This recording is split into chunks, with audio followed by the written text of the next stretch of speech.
Hello दोस्तों, स्वागत है आप सभी का टू द पॉइंट के मेडिवल इंडियन हिस्ट्री के सेशंस में। इससे पहले कि हम मेडिवल हिस्ट्री को शुरू करें, मैं आपसे रेकमेंड करूंगा कि पहले आप जाकर एंशियंट इंडियन हिस्ट्री के जो सेशंस हमने बनाए हैं उसे आप एक बार देख लें। हमने 12 चैप्टर्स ख़त्म किए हुए थे। वहाँ पर हमने एक टाइमलाइन फॉलो किया था जिससे लेकर हमने इंडस वैली सिविलाइजेशन से हर्षा द ट्रांजिशन यानी कि हर्षा का जो पीरियड था वहाँ तक हमने कंप्लीट किया हुआ था।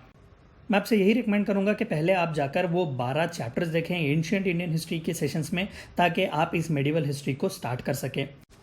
आज हम मेडिवल इंडियन हिस्ट्री के सेशन स्टार्ट करने वाले हैं। हमारा सबसे पहला चैप्टर है राष्ट्रकूटास। हम इस चैप्टर में एक ट्रांजिशन हिस्ट्री यानी कि एंशियंट से मेडिवल इंडिया को जिस तरीके से ट्रांजिशन हमने हर्षा का देखा यानी कि 7th सेंचुरी एडी से जो है किस तरीके से इंडिया के हिस्ट्री जो है वो बदलती है, कौन से डायनेस्टीज आते हैं, कौन से पावरफुल डायनेस्टीज जो है वो मेडिवल इंडिया में रूल करते हैं। तो इसी सेशंस के पहले पार्ट में मैं आप सबका स्वागत करता हूँ। आइए शुरू करते हैं राष्ट्रकूटास। राष्ट्रकूटा डायनेस्टी, तो हिस्टोरियंस जो है इनके टाइम फ्रेम को 753 एडी से लेकर 928 एडी तक रख सकते हैं। आप मैप देख सकते हैं। ये दरअसल ये जितना भी इंडिया का जो एरिया है, ज़्यादातर डेक्कन और फिर महाराष्ट्र का एरिया, ये सभी जो था वो राष्ट्रकूटा का एम्पायर था। तो आइए राष्ट्रकूटा के बारे में जानते हैं।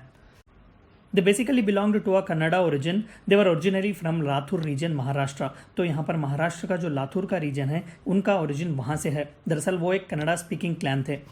Rashtrakuta means officer in charge of territorial division राष्ट्र, यानी कि दरअसल हमने चालुक्यन डायनेस्टी के बारे में पढ़ते हुए ये देखा कि उस वक्त ज़्यादातर फ्यूडलिस्टिक लैंड सेट हुआ करता था, यानी कि फ्यूडलिस्टिक सिस्टम हुआ करता था।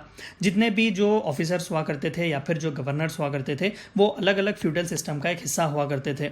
तो राष्ट्रकूटा भी जो थे वो ऑफिसर्स इंचार्ज थे, यानी कि एक टेरिटोरियल डिवीजन के इंचार्ज हुआ करते थे। The Elichpur clan was a feudatory of Badami Chalukyas. During the rule of Danti Durga, it overthrew Chalukyan Kirtivarman and went on to build an empire with Gulbarga region in modern day Karnataka as it based. हमने ancient Indian history में चालुक्यंस के बारे में पढ़ा हुआ है, किस तरीके से चालुक्यास ऑफ बदामी के प्रोमिनेंट लीडर पुलकेशिन II थे और चालुक्यास ऑफ बदामी स्प्लिट होते हैं ईस्टर्न और वेस्टर्न चालुक्यास में। तो चालुक्यास ऑफ बदामी के आखिरी रूलर जो थे वो कीर्तिवर्मन द सेकंड थे। तो इन्हीं के कीर्तिवर्मन सेकंड के एक मिलिट्री कमांडर थे, एक फ्यूडलिस्टिक लैंडलॉर्ड जो उनके ज़माने में थे, वो दंती दुर्गा थे। तो दंती दुर्गा ने कीर्तिवर्मन को डिथ्रोन किया और राष्ट्रकूटा एम्पायर का स्थापना की, जहाँ पर गुलबर्गा या फिर आज का जो कालाबुर्गी जिसे हम कहते हैं कर्नाटक एरिया में, वहाँ पर उन्होंने अपना बेस बना लिया हुआ था। This clan came to be known as Rashtrakutas of Manyakheta, rising to power in South India in 753 AD। तो आज के जो गुलबर्गा बीदर का रीजन है वहाँ पर मान्याखेता यानी कि उन्होंने अपना एक कैपिटल बेस बनाया हुआ था। तो वहाँ से ही ये एलिचपुर क्लैन जो था जिन्होंने चालुक्यस को डिथ्रोन किया हुआ था, उन्होंने राष्ट्रकूटा डायनेस्टी का एस्टैब्लिशमेंट किया हुआ है। At the same time, the Pala dynasty of Bengal and Pratihara dynasty of Malwa were gaining forces in eastern and northwestern region। दरअसल एक ट्राई पार्टी स्ट्रगल हुआ करता था इनके बीच टू कॉन्क्वर द गंगा दोअब, यानी कि जो नॉर्थ इंडिया के जो फर्टाइल लैंड्स हुआ करते थे गंगा के, उस पर जो है अपना राज चलाने के लिए यहाँ पर बंगाल में जो है वो पाला डायनेस्टी हुआ करती थी। मालवा यानी कि गुजरात के रीजन में गुर्जर प्रतिहारा ज़्यादातर हुआ करते थे जो कि राजपूत डायनेस्टी के थे, और दक्कन में ज़्यादातर जो थे वो राष्ट्रकूटास हुआ करते थे। तो इन तीनों के बीच ये सेंट्रल फर्टाइल लैंड्स को कॉन्क्वर करने का, ऑक्यूपाई करने का बहुत ही एक स्ट्रगल चलता था। ये बहुत ही फेमस है। Even prelims point of perspective आपको सवाल पूछा जा सकता है। An Arabic text, Silsilat al-Tawarikh 851 AD, called the Rashtrakutas as one of the 4 principal empires of the world। सिलसिलत अल-तवारीख जो था वो एक अरबिक टेक्स्ट था जो उस वक्त का एक क्रॉनिकल की तरह वो काम करता था। तो इसके हिसाब से राष्ट्रकूटा जो थे वो दुनिया के 4 प्रिंसिपल इंपॉर्टेंट एम्पायर्स में से एक थे। तो आप समझ सकते हैं कि कितना सिग्निफिकेंस राष्ट्रकूटास ने कैप्चर किया हुआ था। During peaks, a vast empire stretching from Ganga River and Yamuna River Doab in northern to Kanyakumari in the south। जैसा कि हमने पिछले स्लाइड्स में देखा कि यहाँ पर गंगा यमुना का जो डोअब था यानी कि सेंट्रल फर्टाइल लैंड्स जो थे नर्मदा एरिया के, वहाँ से लेकर कन्याकुमारी यानी कि तमिलनाडु तक जो है इनका टेरिटोरियल एक्सटेंड हुआ करता था। तो आइए इनके चंद इंपॉर्टेंट रूलर्स के बारे में बात करते हैं। सबसे इंपॉर्टेंट रूलर तो दंती दुर्गा थे। दरअसल ये इसके फाउंडर थे। तो initially he was a feudatory of Chalukyas of Badami के फ्यूडेटरी थे जिन्होंने कीर्तिवर्मन द सेकंड को डिथ्रोन किया हुआ था। He is the founder of Rashtrakutas, बिल्कुल हमने पिछले स्लाइड्स में देखा। He conquered Malwa from Gurjara Pratiharas. तो मालवा गुजरात का जो एरिया था, इन्होंने गुर्जरा प्रतिहारास जो कि एक बहुत ही पावरफुल राजपूत क्लैन था, वहाँ से इन्होंने मालवा का एरिया कॉन्क्वर किया हुआ था। The second important is Krishna the first who succeeded Dantidurga. तो आइए इनके बारे में जानते हैं। Dantidurga died childless. Dantidurga के कोई बच्चे नहीं थे। तो दरअसल कृष्णा जो फर्स्ट थे वो अंकल थे, यानी कि he was succeeded by his uncle Krishna first, यानी कि दंती दुर्गा के अंकल थे Krishna the first. He defeated Gangavadi Mysore Chalukyas of Vengi. देखिए गंगावाड़ी जो थी दरअसल ये एक गंगा डायनेस्टी है जो मैसूर के एरिया को उस वक्त रूल कर रही थी। एक और गंगा डायनेस्टी भी आपको मिडिवल एज में मिलती है जिन्होंने बंगाल और उड़ीसा के एरिया को कॉन्कर किया हुआ था। They are different. तो यहाँ पर गंगावाड़ी जो थी वो साउथ के मैसूर एरिया में, और चालुक्यास ऑफ वेंगी जिनके बारे में हमने एंशियंट इंडियन हिस्ट्री में भी पढ़ा हुआ था। तो चालुक्यास ऑफ वेंगी जो कि ईस्टर्न चालुक्यास थे, उन पर भी जो है कृष्णा द फर्स्ट ने अपनी जीत हासिल की हुई थी। Constructed rock cut monolithic temple at Ellora, that is Kailashnath temple. Most probably the one of the most reason why he is prominent is construction of rock monolith temple, यानी कि एक ही rock में से पूरे टेम्पल को बनाया गया था, which is one of the most famous temple at Ellora, that is Kailashnath temple. Amoghavarsha, one of the most prominent and the most important ruler. तो इनका टाइम फ्रेम जो है वो 814 AD से लेकर 878 AD तक है। He succeeded his father Govinda III. His actual name was सर्वा। तो दरअसल अमोघा वर्षा का असली नाम जो था वो सर्वा था। तो उन्होंने थ्रोन अपने फादर गोविंदा III से सक्सीड किया हुआ था। There were constant conflicts, rebellions and war with powerful feudatories that made him lose गंगावाड़ी and Malwa regions. दरअसल जब कृष्णा द फर्स्ट ने मालवा और ज़्यादातर सेंट्रल इंडिया के लैंड को अपने कंट्रोल में लाया तो कई फ्यूडेटरीज बढ़ गए। So by the time Amoghavarsha comes on the screen, बहुत ही फ्यूडलिस्टिक लैंडसेट था। तो जाहिर सी बात थी कि रेबेलियंस हुआ करते थे, कॉन्स्टेंट कन्फ्लिक्ट्स हुआ करते थे, और जाहिर सी बात है हमने ट्राईपार्टी स्ट्रगल के बारे में भी बात किया। तो ज़्यादातर गंगावाड़ी जो कि मैसूर का एरिया है और फिर मारवा रीजन जो है वो हार जाते हैं अमोघा वर्षा। Instead of war, religion and literature attracted him the most. Literally, one of the main reasons why Amogha is considered to be one of the greatest is because of the development which religion and literature took place under him. बहुत ही ज़्यादा important एक personality है। हम आगे जब religion और literature के बारे में पढ़ेंगे तो फिर हम इनके बारे में पढ़ेंगे। ही पेट्रोनाइज्ड जैनिज्म, बिल्कुल। He was man of poetry and wrote Kavirajamarga, earliest known works in Kannada language. तो he is a poet king. बहुत ही अच्छे अच्छे इन्होंने नॉवेल्स, पोएम्स और प्लेस लिखे हुए हैं, जिसमें से कविराज मार्गा जो है वो बहुत ही प्रोमिनेंट है, जो कि कन्नड़ा लिटरेचर का एक बहुत ही मास्टरपीस माना जाता है। He build the city of Manyakheta with splendid palace. तो मान्याखेता जो कि उनका कैपिटल था आज के गुलबर्गा के एरिया में, तो वहाँ पर उन्होंने एक बहुत ही स्प्लेंडेड पैलेस बनवाया हुआ था। एडमिनिस्ट्रेशन, तो आइए जानते हैं कि राष्ट्रकूटा का एडमिनिस्ट्रेशन किस तरीके से था। Hereditary kingship existed with eldest son being crowned for the feudalistic setup. तो यहाँ पर दो इंपॉर्टेंट पॉइंट्स है। सबसे पहला तो एक फ्यूडलिस्टिक सेटअप हुआ करता था, यानी कि लैंड जो थे वो फ्यूडलिस्टिक लैंडलॉर्ड्स के पास हुआ करते थे। मिलिट्री हेल्प भी किंग को इनसे ही जाती थी। तो ज़्यादातर तो जाहिर सी बात थी कि किंग एक सेंट्रल पोजीशन था, लेकिन किंग को रेवेन्यू और मिलिट्री स्ट्रेंथ देने वाले ये फ्यूडलिस्टिक लैंडलॉर्ड्स थे। And the hereditary kingship existed, यानी कि राजा जो था उसका एल्डेस्ट सन उसे सक्सीड करता था। Yuvaraja was selected by the king and groomed by himself. तो ये one of the most unique है, क्योंकि अभी राजा जिंदा होने के वक्त ही उसे एक युवराजा सेलेक्ट किया जाता था जिसे ग्रूम किया जाता था फ्यूचर किंग की तरह। Governors of provinces were royal princess, यानी कि वो जो बाकी युवराजा जो क्राउन नहीं किए जा सकते थे, यानी कि who were not selected to be the king, they used to be sent as governors of province. मंत्री परिषद with prime minister use to advise the king. तो मंत्री परिषद हुआ करता था जहाँ पर प्रधानमंत्री जो थे वो बहुत ही इंपॉर्टेंट थे। It was partly a vassal state and partly a directly rule state. This is also one of the reason क्यों रेवेन्यू के डिफिकल्टीज आया करते थे, क्योंकि राष्ट्रकूटा जो था वो ज़्यादातर टेरिटोरियल एक्सटेंट फ्लक्चुएट हुआ करता था। तो कई बार जब बैटल्स और वॉर्स चलते थे तो विक्ट्री के बाद उस एरिया को एनेक्सेशन नहीं किया जाता था।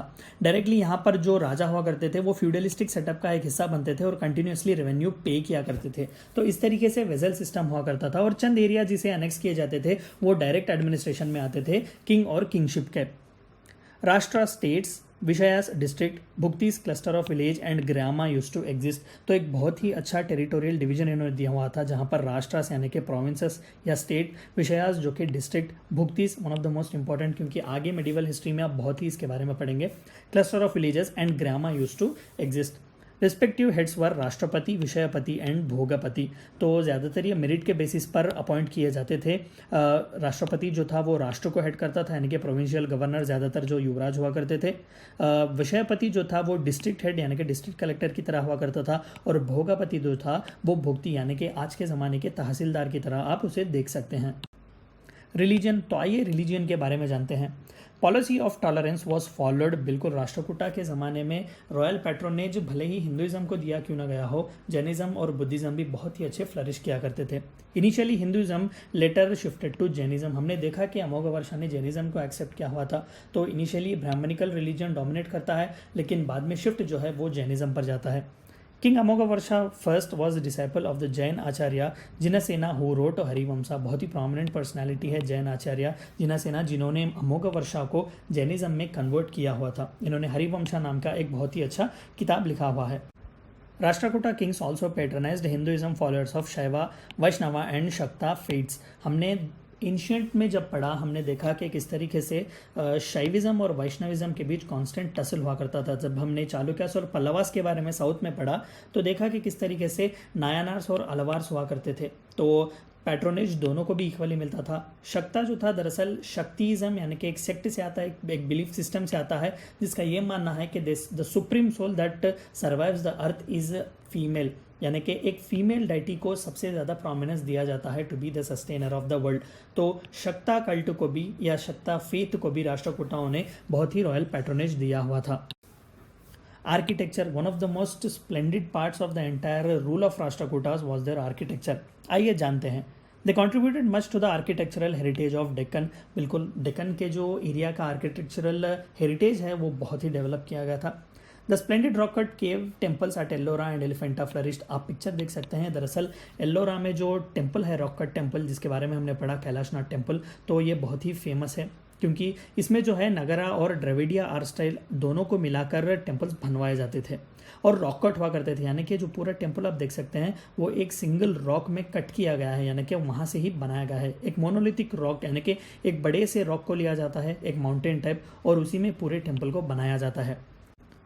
Amoghavarsha the first espoused Jainism and there are 5 Jain cave temples at Ellora ascribed to this period। हमने पिछले स्लाइड्स में देखा कि अमोघवर्षा ने जैनिज्म को एक्सेप्ट किया हुआ था, तो as part of that Ellora में जो टेम्पल्स हैं उसमें जैन टेम्पल्स भी इन्होंने बनवाए। The Kailashnath temple is considered as an architectural consummation of the monolithic rock cut temple, यानी कि पूरी दुनिया में one of the finest piece इसे माना जाता है। यह यूनेस्को वर्ल्ड हेरिटेज साइट तो है, लेकिन एक बहुत ही it is like a consummation, यानी कि जितने भी मोनोलिथिक रॉक कट टेम्पल्स आपको पूरी दुनिया में दिखेंगे, this one example stands true for everyone, यानी कि दुनिया भर के या फिर मोनोलिथिक रॉक कट टेम्पल्स जितने भी बनवाए गए हैं दुनिया में, उन सभी के लिए एक डिस्क्रिप्शन या एक एप्ट एग्जाम्पल अगर पूरी तरीके से इस आर्किटेक्चर को समझने के लिए मदद कर सकता है तो वो ये एक टेम्पल काफ़ी है। Famous sculptures at Elephanta include Ardhanarishvara and Maheshamurti. आप पिक्चर देख सकते हैं, महेशम मूर्ति है, ये भी जो है राष्ट्रकूटा डायनेस्टी के आर्किटेक्चरल डेवलपमेंट्स में से एक है। इस आर्किटेक्चर की खासियत यह है कि महेश जो शिवा जो है उन्हें 3 पिक्चर्स के साथ पोर्ट्रे किया गया है, विच इज़ अ रेयर, क्योंकि ज़्यादातर ब्रह्मा को जो है वो 3 फेसेस के साथ पोर्ट्रे किया जाता है, लेकिन यहाँ पर महेश मूर्ति यानी कि महेश को जो है वो 3 फेसेस से पोर्ट्रे किया गया है। लिटरेचर, तो आइए जानते हैं कि लिटरेचर का कितना डेवलपमेंट हुआ राष्ट्रकूटास में। Sanskrit was widely cultivated and poets such as Trivikrama who wrote कवि रहस्य flourished in their court।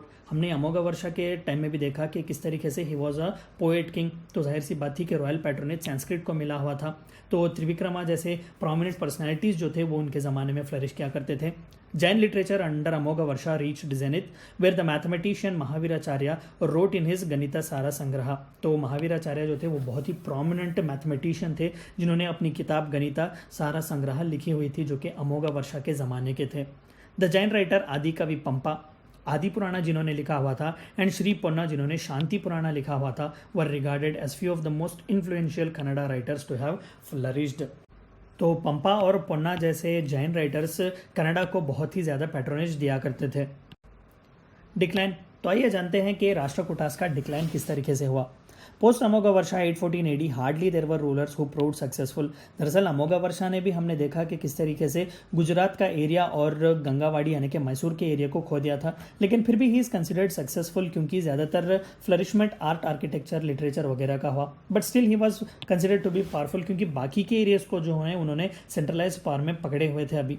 Indra the Third 914 AD defeated Pratiharas and Vengi Chalukyas and Krishna Third defeated Cholas and Pandyas। तो अमोघा वर्षा के बाद बिल्कुल एक 100 साल तक जो है वो वीक लेन और या फिर एक वीक चेन ऑफ सक्सेसर्स आते हैं। बाद में बहुत ही थोड़े जो इंदिरा थर्ड या फिर कृष्णा द थर्ड जैसा जो है वो रूलर्स आते हैं जो प्रतिहारास वेंगीज इनसे कॉन्स्टेंटली टसल हुआ करता था, इनके बीच ये फ्लक्चुएशंस हुआ करते थे। चंद वक्त में टेरिटोरियल कॉन्स्टिट्यूंसी ज़्यादा बढ़ जाती थी तो कभी कम हो जाते थे। Weak successors proved harmful for Rashtrakutas and constant tussle with powerful feudatories proved deadly। खुद के फ्यूडेटरीज भी बहुत पावरफुल थे जो ज़्यादातर रेबल क्या करते थे, इंडिपेंडेंस डिक्लेयर करने की हमेशा कोशिश क्या करते थे, तो वहाँ से भी राष्ट्रकूटास को प्रॉब्लम था। और हमने ट्राई पार्टी स्ट्रगल के बारे में भी पढ़ा हुआ था, बंगाल के पालास, मालवा में गुरुजरा प्रतिहारास और यहाँ पर राष्ट्रकूटा। तो यहाँ पर भी बहुत सी एनर्जी जो थी वो राष्ट्रकूटा की फेल हो गई, वेस्ट हो गई थी। Taipala II 973 AD felt the weakness of Rashtrakutas and established independent kingdom of Western Chalukyas of Kalyani। तो ताइपाला द सेकेंड जो थे वो आखिरी राष्ट्रकूटा डायनेस्टी के रूलर माने या फिर राष्ट्रकूटा डायनेस्टी के एक फ्यूडल लैंड सेट का एक फ्यूडल लैंडलॉर्ड भी माने। तो उन्होंने देखा कि राष्ट्रकूटा डायनेस्टी जो है वो डिक्लाइन हो रही है, बहुत ही वीकनेस है, तो उन्होंने इंडिपेंडेंस अपना घोषित किया हुआ था। एंड ताइपाला the second becomes the establisher of Western Chalukyas of Kalyani. हमने Western Chalukyas of Kalyani as well as Eastern Chalukyas of Vengi के बारे में एंशिएंट में ही पढ़ा हुआ था, जहाँ पर हमने पल्लवास और चालुक्यास के चैप्टर में देखा कि किस तरीके से चालुक्यास ऑफ बादामी में स्प्लिट आता है। वेस्टर्न चालुक्यास ऑफ कल्याणी जो है वो वेस्ट डेक्कन में और ईस्टर्न चालुक्यास ऑफ वेंगी जो है आज के ज़माने के राजमंड्री और चित्तूर के एरिया में फ्लरिश करते हैं। वेस्टर्न चालुक्यास ऑफ कल्याणी अपना ओरिजिन और सक्सेसर्स अगर किसी का मानते थे तो वो चालुक्यास ऑफ बादामी का मानते थे, यानी कि वो खुद को चालुक्यास ऑफ बादामी के रियल सक्सेसर्स कहा करते थे। तो ये थी चंद बातें आपको जाननी थी राष्ट्रकूटा और राष्ट्रकूटा डायनेस्टी के बारे में। आई होप कि आपको वीडियो पसंद आया होगा। Thank you for watching my video.